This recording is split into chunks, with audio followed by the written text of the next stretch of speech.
Situational ang mga turo dyan, talagang lalong-lalo yung mga letters, mga epistles. Meron talagang problema yung church na yon, may taong involved, sinasabihan nung sumulat kung anong dapat gawin, at hindi pwedeng basta i-apply mo na lang sa buhay mo ngayon yon. Kailangan tinitingnan mo, pareho ba ang kalagayan namin? Pareho ba yung espiritu o diwa ng problema para ma-apply ko itong diwa ng solusyon na ito? Reading and interpreting or applying verses out of context is the most common source of needless suffering from the Bible. Maraming mga tao nagdurusa ng hindi naman dapat kasi ang sinusunod ay utos na hindi naman sa kanya nakaukol. Marami rin ang mga nabibigo na tanggapin ang kanilang mga inaangkin na pangako ng Diyos kasi hindi naman sa kanila ipinangako, inaangkin nila. It is important to be guided by the Spirit to know when you will claim a promise, a specific promise given to specific people at specific contexts. It takes the Spirit to guide you kung pwede mo na i-claim yun ngayon. So there are such things as specific instructions and teachings, and there are those that though are specific could be universalized to be applied in many other situations. But a blind application of every verse to everyone, everywhere, every time could lead to needless suffering. It could lead to needless restriction and strife, needless struggle, and needless work. So we must read the Bible also as literature. Though we take it literally as the Word of God, the Bible also has its literary context. So marami diyang metaphors and symbolisms. Maraming talinghaga sa Biblia na hindi mo pwedeng literally i-apply mo sa iyong buhay. It is erroneous to insist on a literal reading always. Sabi ng Psalm 119, 105, your word is a lamp that gives light wherever I walk. Liwanag daw ang salita sa Biblia na nagbibigay liwanag kung saan man tayo naglalakad. Yung pa lang, simbolo na, metaphor, talinghaga na. Nakakita na ba kayo ng taong naglalakad sa dilim, binubuksan yung Biblia para lumiwanag yung dadaanan niya? That's a very literal reading that your word is a lamp unto my feet. So that already tells us na maraming reading, metaphorical, poetic, symbolic. Hindi pwedeng literal lahat ang basa natin. Kailangan marunong ka ng literature. Nakikita mo, symbolic ito. And out of this symbol, I can make this universal reading and application. Kaya marami pong nagdurusa dahil sa pagiging relihiyoso, dahil yung pagbabasa nila kuminsan ay hindi tugma sa kanilang pangangailangan at katotohanan, nagdurusa tuloy sila. How to know God's will? Know natural law. God is the author and designer of nature. Sino pa ba ang lumikha ng langit at ng lupa, di ba't ang Diyos? Kaya't makikita mo sa mga patakaran, sa mga batas ng kalikasan, yung karakter ng Diyos na lumikha nito. Colossians 1:16, everything was created by Him, everything in heaven and on earth. Everything seen and unseen, including all forces and powers, and all rulers and authorities. All things were created by God's Son, and everything was made for Him. So lahat ng nakikita natin sa paligid, sa kalikasan, liban na lang yung winasak, pinilipit at sinira ng tao, lahat ng nakikita natin sa paligid, Diyos ang may likha. And the challenge now is to see, ito bang nakikita ko ngayon ay yung nilikha ng Diyos o yung natira na lang matapos wasakin o pilipitin ng tao? But understanding nature and natural law is a great way to understand God. Romans 1:20, God's eternal power and character cannot be seen. But from the beginning of creation, God has shown what these are like by all He has made. 1 Timothy 4:4, everything God created is good. And may we add, in its context. Lahat ng bagay may konteksto. May mga elemento ito, may mga sangkap na nakapaligid na nagbibigay ng kahulugan. Dapat bago mo kuhanin yung ganong kahulugan, tingnan mo muna kung yung mga sangkap na nakapaligid, ganon din nga. Mahalaga. So we are to respect natural law. As much as possible, abide by natural law. What is God's will for you? That you should sleep 8 hours a day. What is natural for you? That you should sleep as much as possible at night. Kaya pinadilim ng Diyos yung gabi para kaantukin at matulog, pinaliwanag yung araw para kagising. Yan ang challenges ngayon ng mga taong nasa night shift, nagtatrabaho sa mga gabing oras, naapektuhan ng katawan. Minsan, hindi mo naman napipili kasi yun lang ang choice mo sa pagtatrabaho para ka kumita. But what must you do to minimize and mitigate its negative impact on your body, on your emotion, on your spirit? Kaya dapat yung natural law, alam natin. Romans 2:14, some people naturally obey the law's commands, even though they don't have the law. So kahit daw wala ka nung nakasulat na utos ng Diyos, titignan mo lang yung kalikasan, marami ka ng utos niya na mababasa at mauunawa. Even Paul, in his high ambition to save souls for the Lord, was prevented by strong winds, meaning natural law. Acts 27:14-15, before very long, a wind of hurricane force, called the Northeaster, swept down the island. The ship was caught by the storm and could not head into the wind, so we gave way to it and were driven along. Kahit si Pablo, kahit sinong missionary, kahit gaano kataas ang adhikain mong dali ng salita ng Diyos sa isang lugar, kung sumasalungat yung hangin, igagalang mo yon at hindi mo yun babaligtarin. In other words, even in your obedience to God and to your mission, you must still adhere to natural law. So people respect natural law in seasons. For instance, Luke 12:54-55, he said to the crowd, when you see a cloud rising in the west, immediately you say, it's going to rain. And it does. And when the south wind blows, you say, it's going to be hot. And it is. Nababasa ng tao ang ibinabadya ng panahon. Sa tingin mo palang uulan bukas, di pag alis mo ng bahay, may dala ka na ngayong payong o kapote o whatever. O hindi ka gagawa ng activity na outdoor na mababasa. Galatians 4:10, you are observing special days and months and seasons and years. Kasama talaga yun sa tunay na pagsunod sa kalooban ng Diyos, ibinabagay mo rin sa panahon. Gusto mong gumawa ng mga pagdiriwang, mga anibersaryo, huwag mong itapat sa rainy season dahil alam mong mamabasa ang iyong event. Uulanin ka. Jeremiah 8:7, even the stork in the sky knows her appointed seasons, and the dove, the swift, and the thrush observe the time of their migration. Kumisan, ang pinakamalaking challenge, kahit sa atin, sa church, yung may mga gustong magpakasal sa garden, pero tag-ulan. Hunyo, Hulyo, Agosto, tagbagyo, tag-ulan, si bride gusto maglakad sa garden. Sasabihin mo na, sister, baka ulanin ang ating kasalan. Bakit hindi mo ilagay indoor? Pastor, magdasal na lang po tayong huwag umulan. Kayo na lang. Bakit ako magdadasal sa Diyos ng huwag pa ulanin? Tag-ulan. Hindi mo ba alam na ang Diyos ang nagtakda ng tag-ulan? So magkakasal ka ng tag-ulan, ang gawin mong atar, kapote, bota. Pero huwag mo kong paguri na magdasal sa Diyos na huwag pa ulanin dahil tag-ulan. Yun ang sinasabi natin, respect natural law because it's God's will. Siyempre, may mga churches talagang they were founded in June, July, August, ganyan mga buwan. Ang suggestion ko, pag meron kayong celebration, bring it indoors from the beginning. Or, humanda kayong mabasa. O ilipat nyo yung inyong anibersaryo. Nagkakaintindihan kayong hindi talaga yon, pero para matupad yung mga plano nyo, ililipat nyo. Pero huwag yung salungatin ang kalooban ng Diyos. Tulad ngayon, nagbabago ang panahon. Mga kapatid, hindi nagbabago ang Diyos. Nagbabago lang ang panahon. So uminit, umaraw, mag-global warming, hindi nagbabago ang Diyos. Mahal pa rin niya tayo, mahal niya ang planeta. Kaya mag-adjust lang tayo. Kung mas mainit ngayon, kung hindi tag-ulan, biglang umuulan, mag-adjust ka. There are changes happening around us, but it doesn't mean that the world is ending. Natural lang na nagkakaroon ng panibagong mga style na ginagawa yung planet para mabuhay siya at ma-refresh. Jeremiah 8:7, even the stork in the sky knows her appointed seasons. Tulad ng binasa natin. Kahit mga ibon, alam nila kung kailan sila lilipad, alam nila kung kailan sila magmamigrate. Yung mga ibon sa North Pole, sa mga magiginaw na bansa, dumadating dito sa tropics, pag magwi-winter na doon, lahat may panahon. How to know God's will?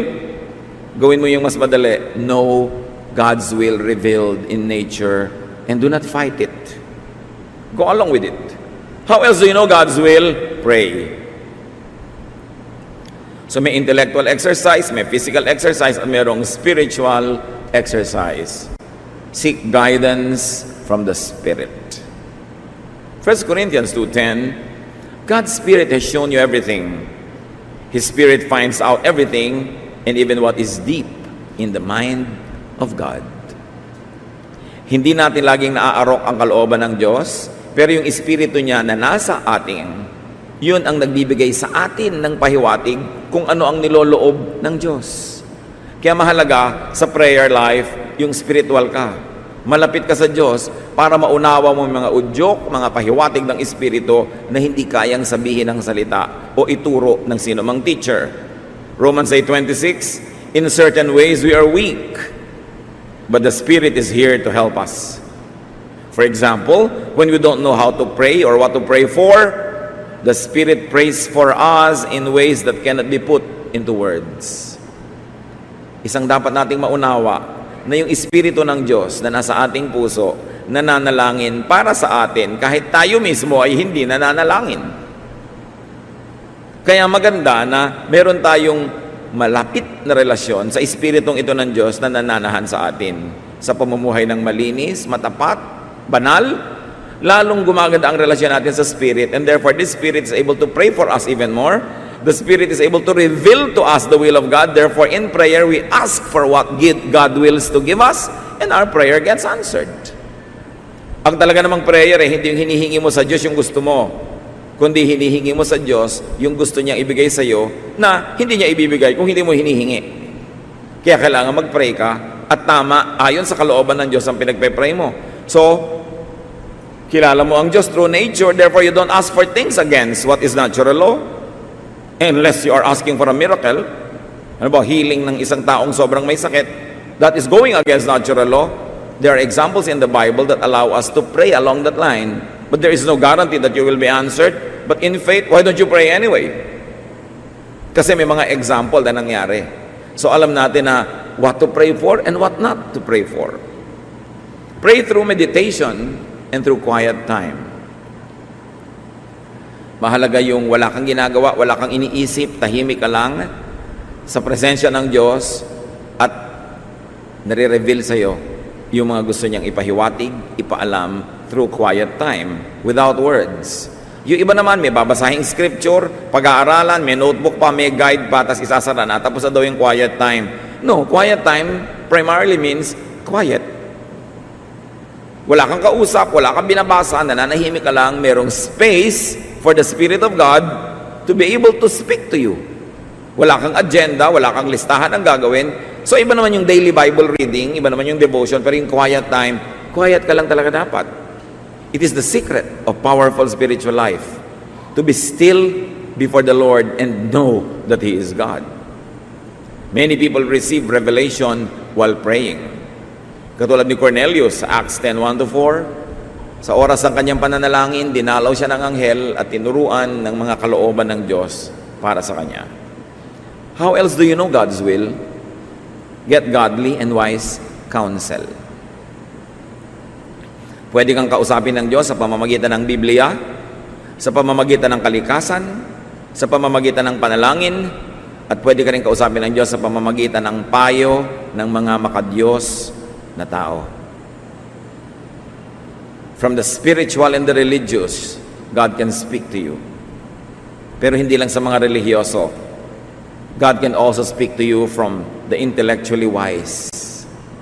Why? Because all good things come from above.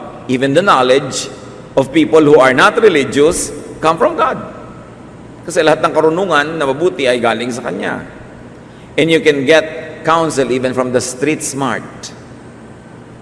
Yung magaling sa practical na bagay, kahit hindi magaling sa teorya, hindi gaano nakapag-aral, walang masyadong mga matataas na mga philosophies, pero magaling sa practical na bagay, lalo naman pwede ka rin kausapin ng Diyos. Because streetwise people are the closest to nature and from the source of natural intelligence. All God's knowledge and all good knowledge is from heaven. Because the earth is the Lord's and everything in it, according to Psalm 24, verse 1. Lahat ng karunungan. So hindi mo pwedeng ilimit ang sarili mo na ang kausap mo lang religious people. Actually, kikitid ang utak mo pag religious people lang lagi ang kausap mo. Dapat may kausap ka rin ng mga academicians, mga intellectual, mga scientists, mga tindera, mga janitor, mga tao sa kalsada. Kasi lahat ng karunungan na maganda at tama galing sa Diyos, kahit sino pa ang pinagtitiwalaan at pinapahawak nung dunong na yon.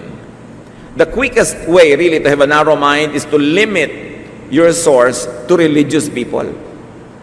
Magiging out of touch ka with reality at puro teorya at puro kalangitan at kabilang buhay ang iisipin mo, nandito ka pa.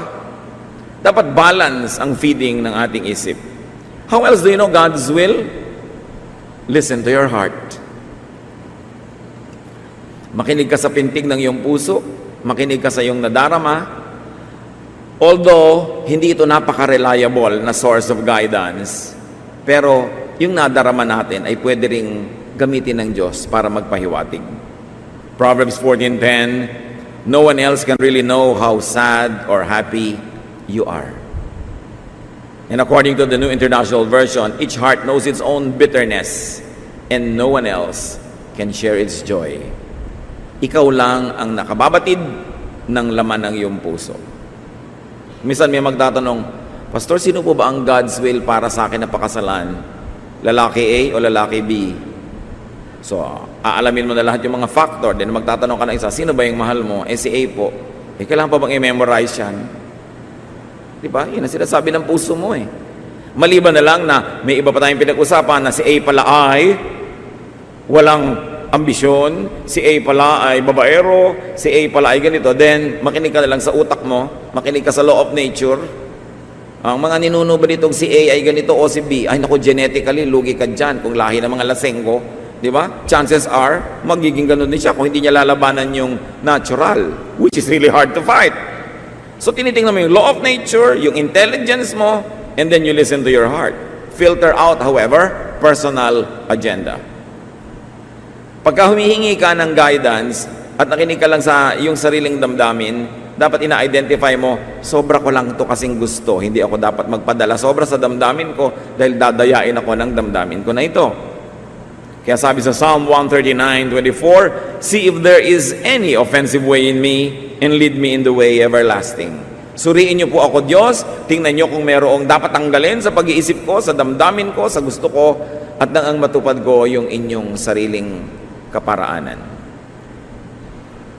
Pero kahit naman tayo ay nagsusuri ng mga sarili nating gusto at pinagsususpetsahan muna natin bago natin pagtiwalaan yung ating emosyon, do not always deny yourself, your nature or your desire, because you were wonderfully made and you were created to be you. You cannot be your auntie, you cannot be your uncle, you cannot be your mother. You are you. And you're a unique person. You must give space to your uniqueness, even in your decision-making. Ecclesiastes 11:9, be cheerful and enjoy life while you are young. Do what you want and find pleasure in what you see. Then may babala, tiyakin mo lang at alalahanin mong huhusgahan ka ng Diyos sa bawat mong ginagawa. Hindi yun panakot, paalala lang na sige, gawin mong gusto mo. Kaya lang kung makakalimutan na mayroong gusto ang Diyos at kung alam na alam mong kontra naman yan, edi Diyos na lang ang sundin mo. Pero ipinapakita sa atin na yung gusto mo gawin mo habang bata ka. Ang buhay ang dali-daling mabawi. Ang tao ang dali-daling tumanda. Pero kailangan siguro above 45 or 50 na kayo bago nyo ma-realize na ganun pala yun, ang bilis tumanda ng tao. So ang mahalaga habang bata ka, gawin mo yung mga bagay na bata lang at katawang bata at isip bata lang ang makakagawa. At payagan natin yung mga bata na maging bata. Huwag natin silang expect na magmukhang matanda, asal matanda, kilos matanda, dahil bata sila. Bibigyan lang natin ng guidance, bibigyan natin ng mga hangganan ng pwede nilang gawin na maaaring sa kabataan na hindi nila alam na masama.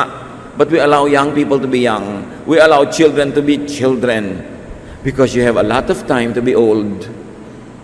But you have only a very short time to be young. Hindi rin dapat na wawaldas, nasasayang yung pagiging bata. Na ang bata ka pa, naka-fast forward ka na sa parang matanda. Yung hindi ka lumalabas, hindi ka nagsasaya, para bang 90 years old ka na. You have a lot of time for that. But we must live life the way God wants it lived. Bakit ba binibigyan ng Diyos, again, natural law, ng sobrang energy yung mga young people?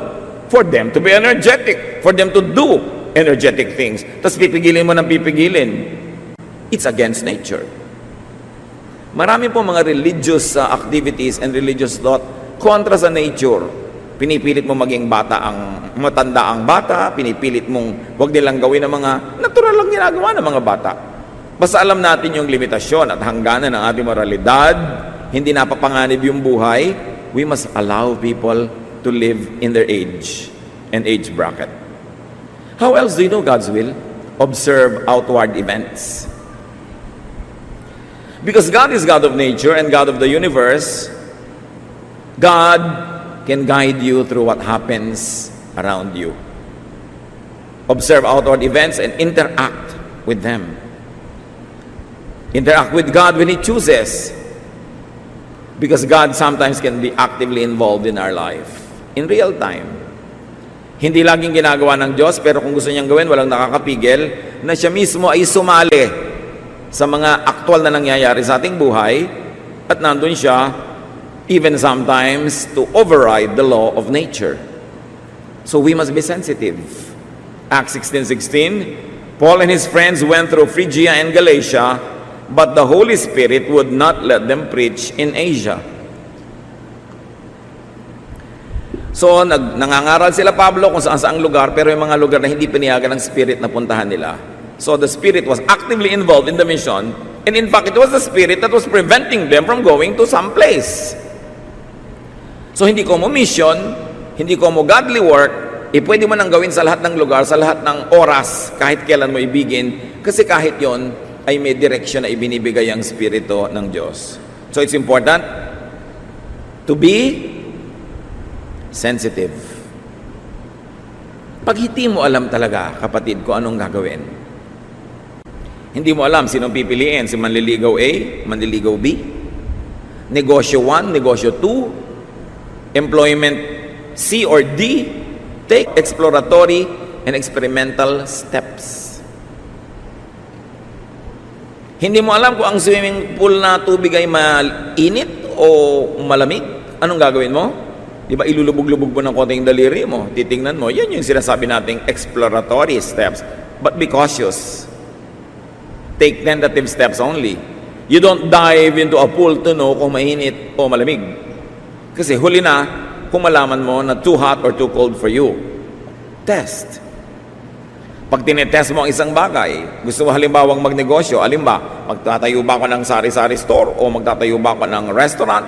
So take exploratory steps. Go to people that you know na may mga ganitong negosyo, maupo ka doon maghapon, tumulong-tulong ka, mararamdaman mo kung para sa'yo, gusto mo ba ito? Take exploratory steps. It's important. At kung nakita mo na ang ipinakita sa iyo ng kapaligiran, ng payo ng mga marurunong, regroup, replan, redesign, improvise as needed. Dapat ang tao hindi matigas ang ulo. Gusto mo ng ganong negosyo, pero nung pinag-aralan mo, nakita mong, ay, may mga disadvantages, hindi bagay sa iyo o mahirap gawin, dahil hindi tugma sa mga gift sa iyo, di willing ka dapat pinapalitan ng iyong plano.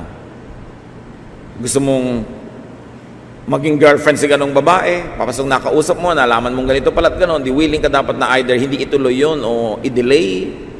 Dapat handa ka mag-react sa ipinapakita sa iyo ng Diyos. Because God opens the door, closes here, opens there, dapat bukas ang iyong mata. Pagkalooban ng Diyos, hindi pilit, hindi unnatural, hindi hirap na hirap. Alam niyo, mayroong mga tao, hirap na hirap sila na lumikha ng isang bagay. Halimbawa, gustong-gusto mong sumikat. So kung ano-anong pinaggagawa mo para ka lang sumikat. Meron naman mga tao, likas lang na sumisikat kasi yun ang kalooban ng Diyos para sa kanila. Pero para mangopya ka ng talent ng iba, tumahi ka ng mga istorya, gumawa ka ng mga event para lang ikaw ay lumutang, mahirap gawin yun.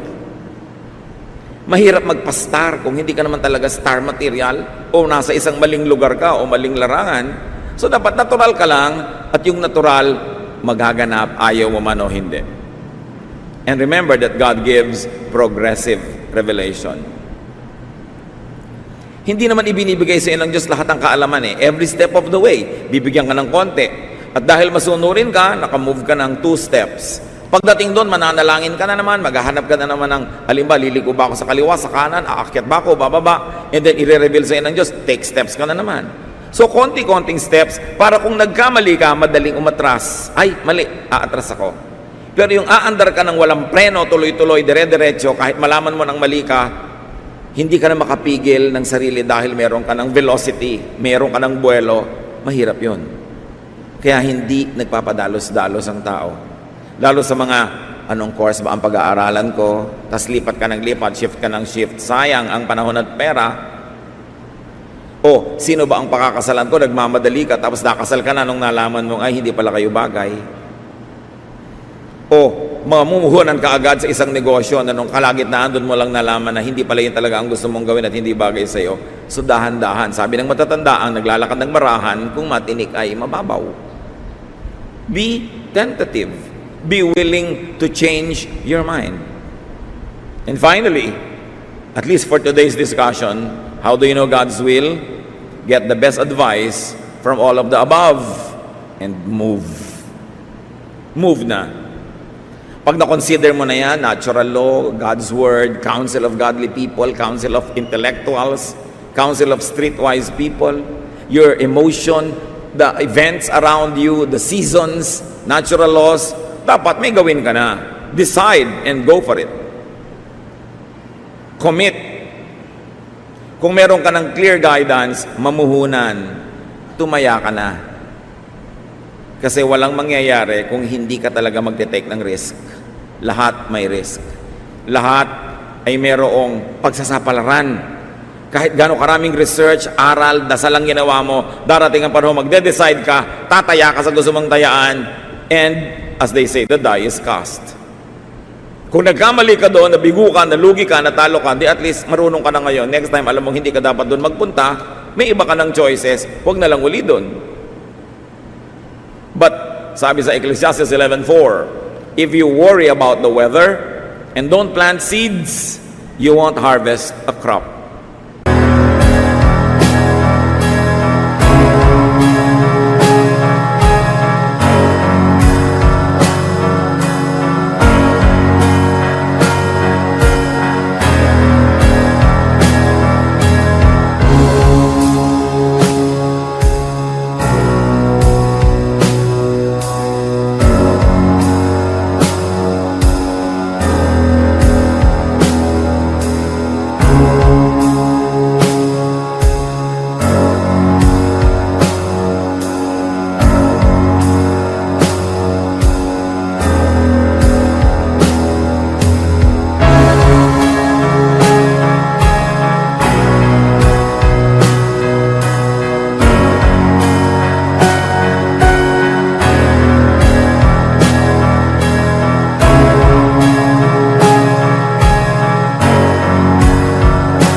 Kung magtatanim ka at lagi kang nakaabang, uulan ba? Aaraw ba?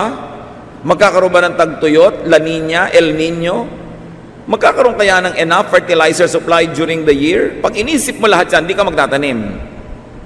Kasi sabi, pagka na-minimize mo na yung risk, na ipanalangin mo na, napag-aralan mo na, nakakuha ka ng advice, etc., gawin mo na. Dahil ang isang susunod na pinakamalaking pagkakamali, yung wala kang gawin. So you live, and living takes risks. Kaya nasasabing, mabuhay. Siyempre, nabubuhay ka. Papayagan ko ba ang anak ko na maligo halimbawa sa isang outing? Naku, baka malunod, maraming nalunod, so hindi ko na lang siya papayagan. Buong buhay, hindi ko na papayagan. O, bibigyan ko siya ng swimming lessons. Bibigyan ko ng clear instructions kung kailan siya pwedeng maligo at hindi. Sa mga safe pwede, yung mga dangerous, yung may mga alon-alon, wag na lang. Para mag-enjoy ka na lang sa tabi ng buhangin, pero huwag na doon sa tubig, para sigurado makauwi ka nang hindi ka nalunod. What do you do? Kaya yung mga mountain climbers, meron tayong mga kakilala involved in athletics, pagkatapos kalalangoy sa isang malaking event, nalunod. What can you do? The people died living. What do we mean? O namatay siya na ginagawa niya yung gusto niya paglangoy, hindi ba mas mainam naman yun kaysa ang tagal niyang buhay, pero nadulis siya sa isang sulok at wala namang kabuhay-buhay yung buhay niya. In other words, when you die in the act of living, in the act of pursuing your dreams, in the act of living out your plans for your life, then die. Ganun talaga. Kung takot na takot kang ma-aksidente, hindi ka natatututong sa kalsada. So, hindi ka nga namatay sa aksidente, pero andun ka lang, safe na safe, wala naman nangyayari sa buhay mo. I am not saying that you should take needless risks. But for you to really live, you must be willing to take risks. And if that risk is not life-threatening, hindi ka naman namatay, nalugi ka lang, nabigo ka, nasaktan, pick up the pieces, get help from God, and live again, and live again. Mga kapatid, huwag kayong madadala to the point na ayaw nyo nang mabuhay. Ano ibig sabihin natin? Yung ayaw nyo na mag-risk, ayaw nyo nang tumaya sa buhay, sobrang safe na lang, buhay nga kayo, pero anong uri naman ng buhay yun? What quality of life? So, tingnan ang kapaligiran and proceed when auspicious. Pag green light naman, yung nakikita nyo sa kapaligiran, go. And then retreat when unsuccessful. Retreat could be the biggest act of courage.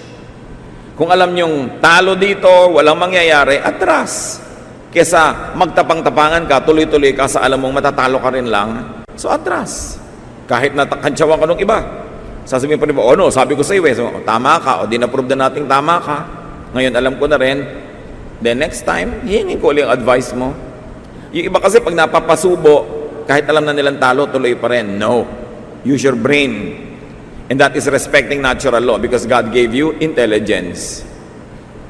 So pagka nagkasira-sira, ulitan, sabi nga nila sinasabi sa teatro, begin from the top. Simula ulit. Umpisa na naman.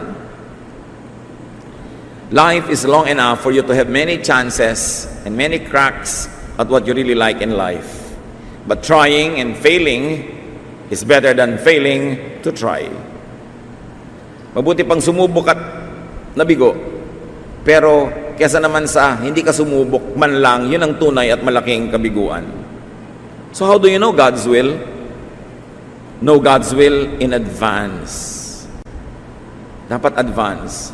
By knowing God's word, God's dealings with others, the lessons of the past. Pagka tiningnan mo na ano ba ang God's will para sa isang lalaking maraming asawa, alam mo agad, tingnan mo lang yung mga lolo mo na ginawa yun, tingnan mo yung mga tiyo mo, mga kapitbahay nyo, ang gulo-gulo ng buhay, away-away. So alam mo, ang God's will for that is don't do it. So alam mo na, you know it in advance, huwag mo nang gawin. Mga kapatid, ang mga kapintasan ng ating mga pamilya, madalas genetic, kasabay din nun, conditional and conditioning, kasi pinalaki ka sa ganung uri ng climate, nagiging ganun ka. Pero kung napansin ninyo na may mga kaugalian na inyong mga lolo, magulang, tiya, at maging ang henerasyon nyo na hindi maganda, putulin nyo na, huwag nyo nang ipamana sa next generation. So, you know God's will in advance by looking at the errors others did in the past and the result that it gave to them. You also know God's will in the process, while you're actually living life and observing causes and effects.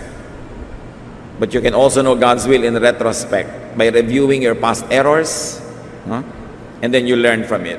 So timeless ang pag-aaral. Advance, present, future, paikot-ikot, but what's important is to learn. It is God's will that you enjoy life, that you live life to the fullest. Kung gusto ng Diyos na nandun na tayo sa langit, sa kabilang buhay, di kinukuha na niya tayo dapat. Nandito pa tayo para maging busy tayo, living a life here and now. So get a life. Dapat mabuhay. And when you are in doubt about God's will, refer to the 7 principles that we have studied. and add more as you learn from other people, from other sources. But the important thing is this: to move, to try, retreat when it doesn't work, move forward when it works, and if it's all wrong, begin from the beginning. God is great at giving us second and third chances in life. At kung gusto nating mabuhay tayo at magkaroon ng maraming chances, ibigay din natin sa kapwa yon. Let's not deny people around us the second and the third crack at happiness. Nagkamali, kailangan magka-chance uli para sumaya siya. Kasi minsan lang mabuhay ang tao sa mundo.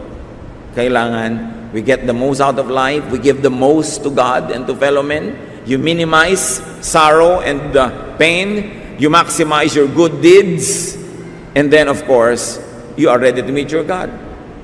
But the important thing is to move according to God's will. The specifics of God's will is not always revealed, but the general direction is available to everybody who will pray, who will study, and who will think. Dear God, we thank you that we are surrounded by many examples, both negative and positive, both good and bad. Marami na kaming napanood na buhay na mali. Marami na rin kaming nakitang tama. Nakabukas naman na yung salita, ang Biblia, na pwede namin pag-aralan. Binibigyan mo kami ng talino para mag-isip. Pinadadalhan mo kami ng mga taong tumutulong sa aming mag-isip sa pagbibigay nila ng mga katuruan, aral, mga payo. Pinapakita mo rin sa amin ang nangyayari sa paligid, sa kalikasan, sa mga resulta ng pinagagagawa namin. O Lord, turuan niyo po kami na maging teachable, maging sensitive, at magawa namin ang mga dapat gawin.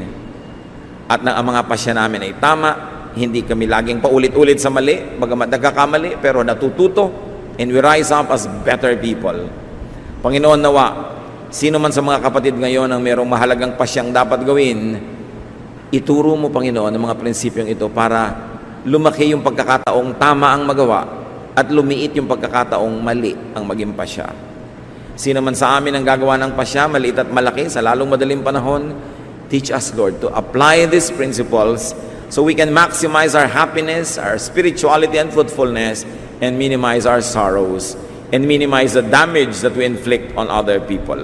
Mga kapatid, sa patuloy natin pagyuko sa presensya ng Diyos, pagbulay-bulayan ng mga prinsipyong ito, i-apply sa ating buhay, at humingi tayo ng karunungan sa Diyos na maging tama ang mga pasya, tama ang mga hakbang, para huwag maaksaya ang panahon at ang ating emosyon.